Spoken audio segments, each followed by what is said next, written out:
5 август Караколго чыгайын. Турист ашкан Урал Алакөл дөбөдө кетип баратып, туристтердин жеке түшүрүп, кечүүнү туура эмес кескендиктен агып кеткен.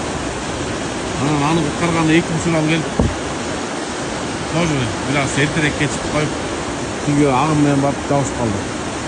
Анан негизи башында эле МЧС чакырылган. МЧС келип атабы.